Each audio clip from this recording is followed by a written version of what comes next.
sur Espagnol tout simplement. Je m'appelle Miren Chou, je suis professeure agrégée d'espagnol et j'ai créé le site leblogdespagnol.com pour t'aider à progresser facilement en espagnol.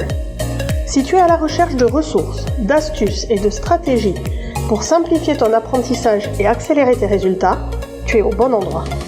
Dans ce podcast, je partage avec toi des outils précis et concrets pour t'aider à atteindre tes objectifs en espagnol dans la joie et la bonne humeur. Alors, installe-toi confortablement et c'est parti pour l'épisode du jour.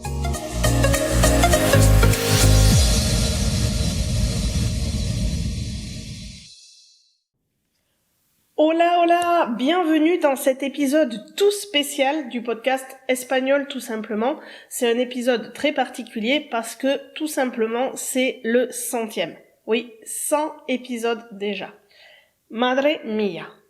Et quand j'ai lancé le podcast, c'était juste une envie ou un besoin de partager ma passion pour l'espagnol autrement et surtout à destination des francophones. L'idée, c'était de le faire sans pression, sans perfection non plus, juste avec le cœur, un petit micro, et me voilà, 100 épisodes plus tard, à te parler chaque semaine, tous les jeudis matins, depuis mon petit coin de Pays Basque, avec toujours la même émotion à chaque début d'épisode. Alors, je voulais te dire gracias, merci. Merci de m'écouter, de me lire, de m'écrire, de partager avec moi tous tes ressentis et tes problématiques en espagnol. Merci de me faire une place dans ton café du matin, dans ta voiture ou dans n'importe quel transport, dans ton moment de calme ou pendant ton sport, car ce podcast existe parce que toi, tu es là. Pour fêter ça, j'ai préparé un épisode spécial de questions-réponses. Vous m'avez posé la semaine dernière sur Instagram, sur Facebook, par mail, des questions. J'ai aussi rajouté quelques questions que j'avais eues auparavant par mail et auxquelles j'avais répondu juste comme ça. C'était des questions qui m'ont toujours paru sincères, touchantes, parfois drôles. Et donc je vais y répondre tout simplement dans cet épisode pour continuer à créer du lien puisque c'était le but premier de lancer ce podcast. Reste bien jusqu'à la fin. Pour l'occasion, je t'ai conçu un concours avec des choses à gagner qui, à mon avis, devraient te plaire puisque elles sont directement liées à ce que je propose habituellement sur le blog, à l'Espagne. Reste bien jusqu'à la fin pour avoir tous les détails. Mais pour l'instant, c'est parti pour l'épisode de questions-réponses.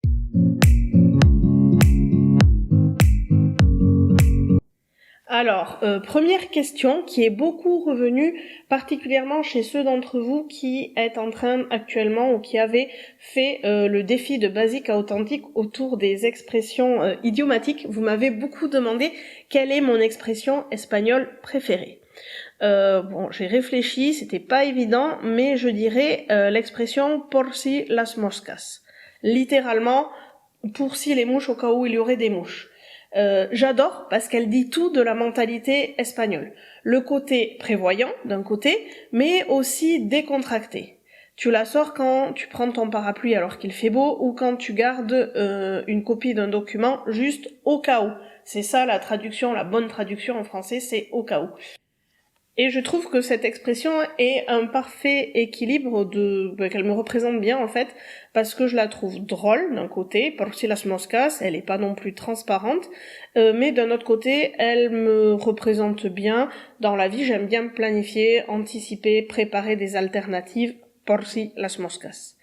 Et au-delà de ça, cette expression rappelle que dans la vie et dans l'apprentissage d'une langue, il vaut mieux être curieux et un peu préparé sans se prendre non plus trop au sérieux. Du coup, je trouve que l'expression a l'équilibre parfait entre rigueur et légèreté et c'est aussi ce que j'aimerais arriver à transmettre dans ma façon d'enseigner, en fait.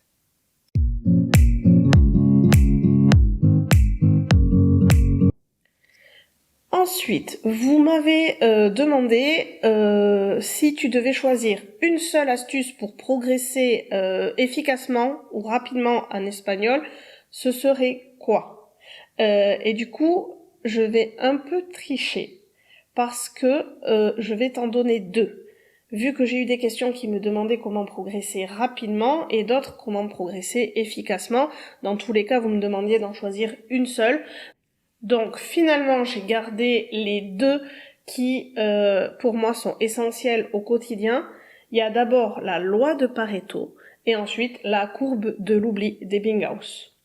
Oui, je sais, dit comme ça fait un peu test de psycho, mais reste avec moi, je t'explicite ça et tu vas voir que vraiment c'est efficace. Donc, la loi de Pareto, c'est l'idée que 20% de tes efforts produisent 80% de tes résultats. En espagnol, ça veut dire arrêter d'essayer de tout apprendre.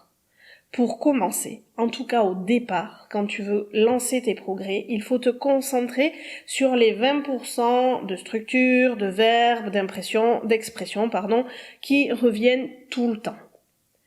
Et c'est ce que moi, en tant qu'étudiante, j'ai compris trop tard. Je voulais tout maîtriser, tout comprendre, tout apprendre. L'exception de l'exception de l'exception. Résultat, j'étais épuisée et frustrée. La loi de Pareto, elle s'applique dans tous les domaines, mais en langue, il faut savoir que 20% de la langue est utilisée dans 80% des situations de communication. Donc, à toi de te concentrer d'abord sur les 20% les plus utilisés, ce qui ne doit pas t'empêcher plus tard d'avancer et de progresser en rajoutant des éléments. La courbe de l'oubli d'Ebbinghaus, elle te dit que tu oublies ce qui n'est pas revu. C'est biologique. Tu peux apprendre 50 mots en un soir, mais si tu ne les revois pas le lendemain, la moitié s'envole. C'est pour ça que je prône la micro-répétition. 5 minutes par jour avec ton café, plutôt qu'un bloc de 2 heures le dimanche. En résumé, mieux vaut peu, mais bien et fréquent. Mieux vaut 5 minutes par jour que 5 heures par mois. C'est d'ailleurs la base de mon défi 100 jours d'expression idiomatique, te faire progresser un petit peu tous les jours, por si las moscas.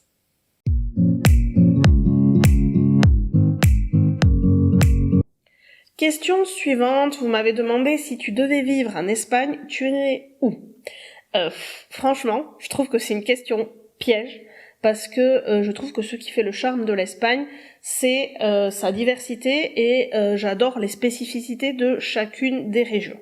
Néanmoins, j'ai promis que j'allais répondre à toutes les questions, donc je vais te donner une réponse. Mais mon cœur est partagé. Il faut savoir que moi j'ai déjà vécu en Espagne, à Huelva, en Andalousie, et j'y ai découvert une Espagne d'une chaleur humaine incroyable. J'ai adoré les soirées sur la plage, les rires, le rythme plus lent, cette sensation d'être exactement là où il faut. C'est une terre simple, généreuse, tout le monde te parle, t'invite, t'écoute, et en plus, plus généralement l'Andalousie est une région magnifique où il y a de petits bijoux à découvrir. Aujourd'hui, par contre, j'habite dans le sud-ouest de la France, au Pays Basque, je suis en zone frontalière et je suis très souvent du côté du Pays Basque espagnol parce que j'habite tout près. Et franchement, entre la mer, la montagne, la lumière sur les collines vertes et les pinchos du vieux Saint-Sébastien, je suis servie. Alors, si je devais choisir, je dirais Andalousie pour le coup de cœur et Pays Basque pour l'âme.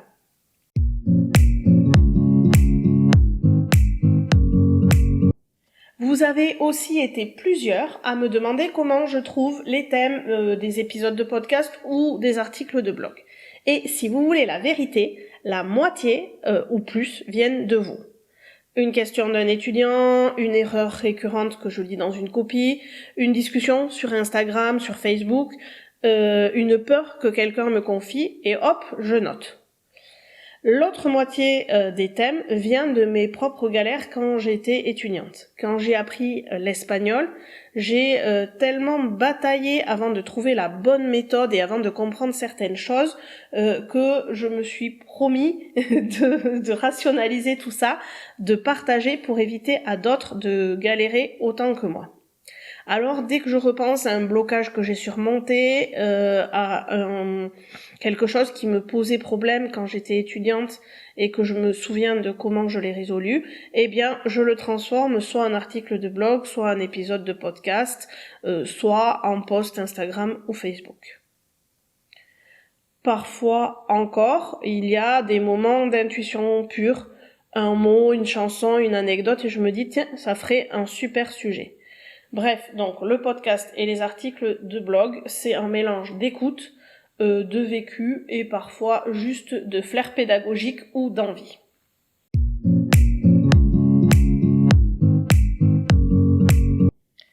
Question suivante, vous avez aussi été plusieurs à me la poser. Vous m'avez demandé mon plat préféré espagnol, mon plat préféré latino ou mon plat préféré des régions hispanophones tout court. Donc, du côté espagnol, je vote pour le salmorejo. C'est une sorte de gazpacho, mais plus épais, donc c'est froid aussi. C'est à base de tomates, de pain, d'huile d'olive et d'ail. Et c'est servi avec des œufs durs et du jambon ibérico, coupé en petits dés par-dessus. C'est frais, c'est simple, c'est délicieux. Franchement, j'adore. Ça a le goût de l'été, de l'Andalousie, et tu peux tremper des mouillettes de pain dans la sauce. Pour moi, c'est aussi synonyme d'un plat qu'on partageait quand je vivais en Andalousie, qu'on partage avec des amis. Donc le salmorejo, c'est pas quelque chose que tu fais pour toi tout seul, c'est quelque chose que tu sers au pichet ou que tu commandes en grande quantité et que tu partages les soirs d'été. Pour le côté latino-américain, mon plat favori, c'est le ceviche.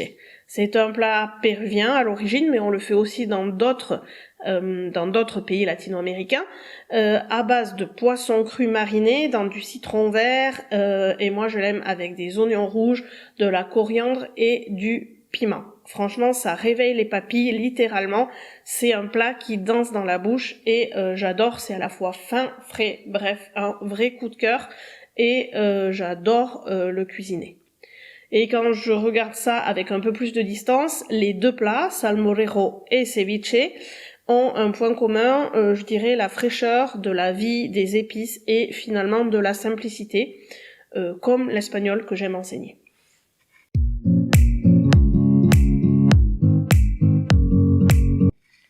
L'un d'entre vous m'a aussi demandé s'il m'arrivait encore de faire des fautes en espagnol. Eh bien oui, bien sûr, et je les revendique. Il m'arrive de faire des fautes, comme il nous arrive à tous natifs dans notre propre langue de faire des fautes. Parce que les fautes, c'est un signe qu'on ose et qu'on parle même quand on est fatigué, même quand c'est pas parfait, même quand on n'est pas en pleine forme. La perfection, pour moi, c'est stérile, alors que l'erreur, elle, est vivante. Et laisse-moi te dire que si tu veux parler espagnol sans faire de fautes, tu ne parleras jamais. Si tu acceptes de parler avec tes fautes, tu progresseras 1000 fois plus vite. Évidemment, plus on progresse, moins les erreurs sont fréquentes, et ensuite les fautes que tu fais quand tu as atteint un niveau B2+, ou C1, C2, ce sont des fautes plutôt qui sont courantes chez les natifs aussi, parfois certains régionalismes ou certaines fautes de l'espagnol parlé que tu ne reproduirais pas à l'écrit. Mais je maintiens ma position, l'erreur est humaine et l'erreur est nécessaire pour progresser en langue vivante, donc il faut arrêter de diaboliser les erreurs ou les fautes.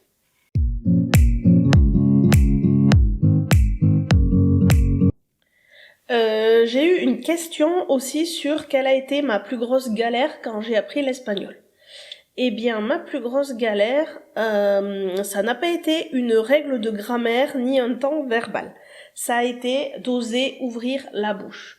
Je me souviens très bien, j'étais en Espagne depuis quelques semaines, dans un bar à tapas, je voulais commander une bière. Simple, non ?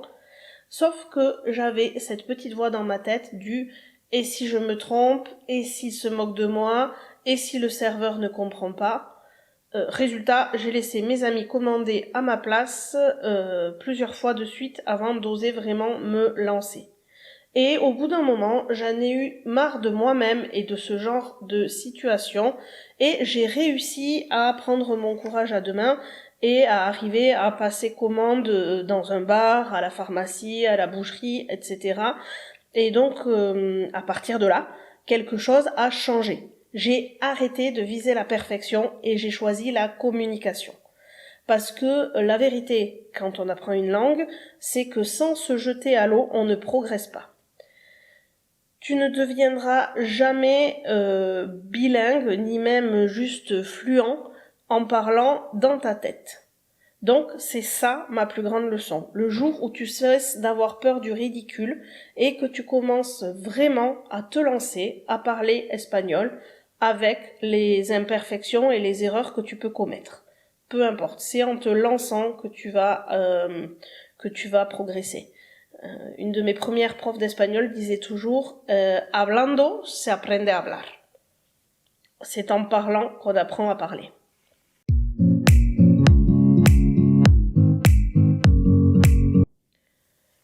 Autre question que vous m'avez beaucoup posée pour ce question-réponse, mais aussi que vous me posez tout le temps par mail, c'est une des questions qui revient le plus, c'est combien de temps faut-il pour parler espagnol couramment? Et ma réponse c'est ça dépend de toi, mais pas comme tu le crois. Beaucoup pensent que couramment c'est parler sans faute, et c'est faux. Parler couramment, c'est parler sans bloquer. C'est pouvoir exprimer ce que tu veux dire, même si tu contournes les mots, même si tu improvises. En réalité, il faut que tu différencies bien parler couramment et être bilingue. Alors, combien de temps? Si tu pratiques un peu chaque jour, et je parle de vraie pratique, pas juste de lire des fiches ou de t'éparpiller sur internet, en 6 mois, tu peux être à l'aise. Mais attention, pas 6 mois de consommation passive. 6 mois où tu oses parler, où tu t'exposes à la langue, où tu répètes, où tu te plantes, où tu écoutes, où tu répètes encore, où tu parles tout seul chez toi en te regardant dans la glace, où tu écris. Bref, tu y vas, quoi.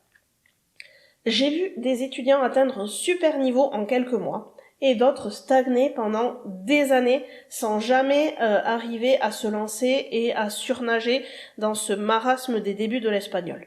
Et la différence pour moi, c'est vraiment, il y en a deux, c'est le courage de se lancer, d'une part, ça on vient d'en parler donc je vais pas le redire, et d'autre part la méthodologie. Réviser à la bonne fréquence, apprendre les bonnes choses au départ, prioriser et bien différencier ce qui est essentiel pour le début et ce qui est superflu et qui, quand tu es débutant, ne contribue qu'à te noyer. Mais le résumé de ça, c'est que tu ne progresses pas en t'écoutant penser. Tu progresses quand tu dis ta première phrase un peu bancale, tu la corriges, tu vois que le monde ne s'effondre pas et tu continues à pratiquer en améliorant à chaque fois ce que tu produis et en ayant des objectifs clairs. Donc, tu peux parler espagnol couramment en moins d'1 an si tu acceptes que la fluidité vient avant la perfection.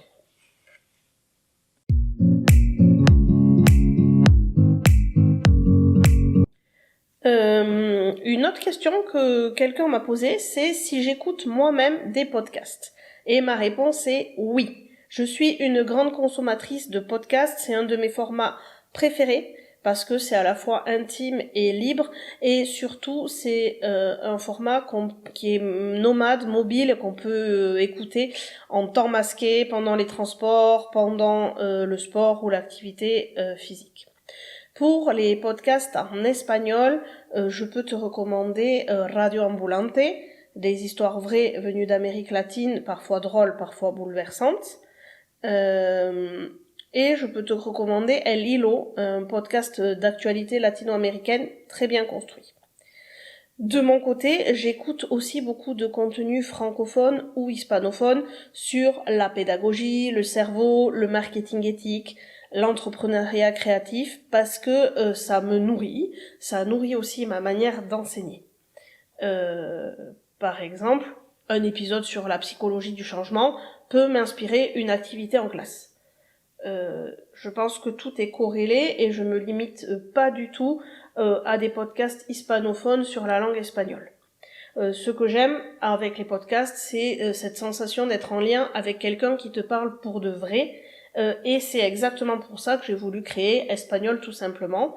avec l'envie de devenir une voix familière, complice, encourageante et qui t'accompagne dans ton apprentissage sans te juger. Mais pour répondre simplement, oui, je suis une grande adepte du format podcast.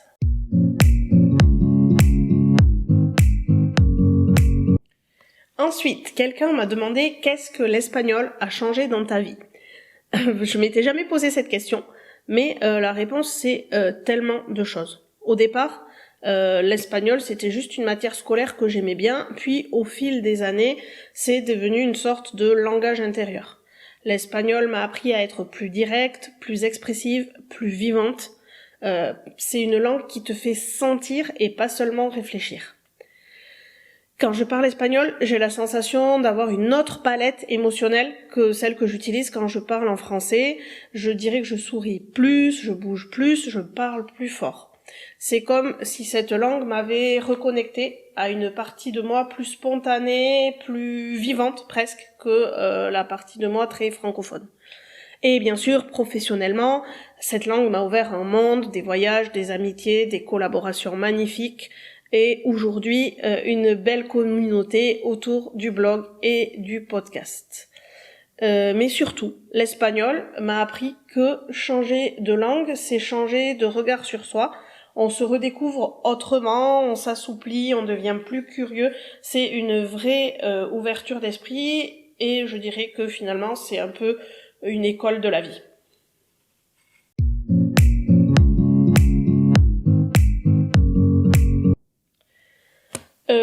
Dernière question, on m'a demandé quels sont mes projets ou mes rêves pour la suite de ce podcast.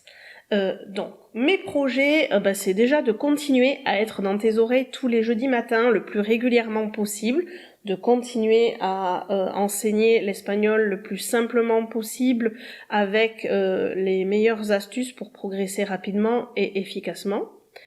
Dans les projets que j'ai à assez court terme, ce serait d'avoir des invités plus souvent et de partager plus ici, de faire intervenir des gens que j'admire ou que j'aime beaucoup ou dont j'aime la façon de transmettre des choses en lien avec l'espagnol ou le monde hispanophone, de les inviter sur le podcast et d'avoir beaucoup plus d'épisodes partagés où je ne suis pas la seule à partager quelque chose avec vous. À un peu plus long terme, j'aurais aussi eu l'idée, ou j'aurais aimé, faire voyager le podcast, enregistrer des épisodes en Espagne, éventuellement en Amérique latine, faire entendre des accents, des voix, des histoires locales, rendre la langue encore plus vivante, incarnée et humaine. Et dans la même idée, je me demande si je vais pas proposer des épisodes complètement en espagnol. Mais il n'y a rien d'ancré et de décidé pour l'instant. Et mon rêve ultime, c'est que ce podcast devienne une sorte de compagnon de route pour des milliers d'apprenants francophones et qu'un jour on me dise je parle aujourd'hui espagnol en partie grâce à toi. Pas grâce à une méthode miracle, mais parce que la personne a su tenir le cap, s'est sentie soutenue, compris, encouragée. Donc, pour résumer, mon projet c'est de continuer à évoluer et à faire évoluer ce podcast avec vous, parce que moi je vois le podcast comme une conversation, une espèce de grande conversation collective entre gens qui ont un même centre d'intérêt, une même curiosité, et j'ai envie aussi que le podcast reste un lieu de chaleur, de lien et de progression joyeuse. Voilà, je pense avoir fait le tour de l'essentiel des questions qui m'ont été posées. J'espère n'avoir oublié personne. J'ai rapproché les questions qui se ressemblaient et ou qui avaient à peu près la même thématique. Si ce format vous plaît et s'il vous reste encore des questions, n'hésitez pas à me les envoyer. On fera un deuxième épisode, promis avant le 200e. Et sinon, j'espère t'avoir transmis dans cet épisode que ce qui me fait avancer, que ce soit sur le blog ou sur le podcast, c'est ce partage et cet échange que je peux avoir avec certains d'entre vous. Donc si tu fais partie de la communauté silencieuse qui ne m'a jamais écrit, qui n'a jamais envoyé de messages privés, de mails, mis de commentaires sur le blog ou sur une des plateformes d'écoute, n'hésite pas à m'envoyer juste un petit mot en me disant je t'écoute, je suis là, etc. Ça me fait toujours plaisir de vous lire et de partager avec vous, d'échanger. C'est vraiment quelque chose qui me motive au quotidien.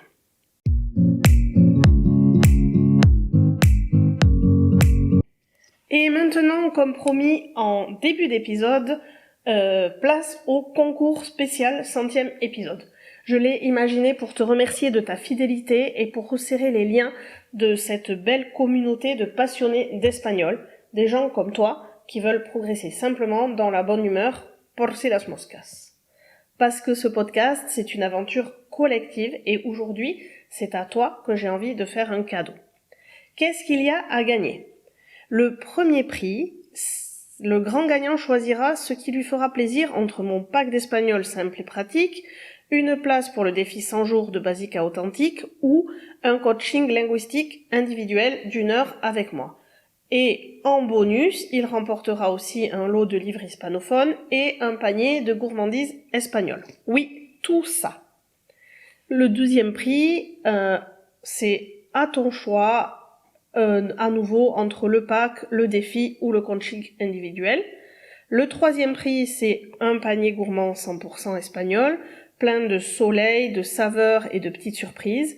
Et quatrième et cinquième prix, un lot de livres hispanophones soigneusement choisis pour t'inspirer et nourrir ton espagnol au quotidien. Alors, comment participer ?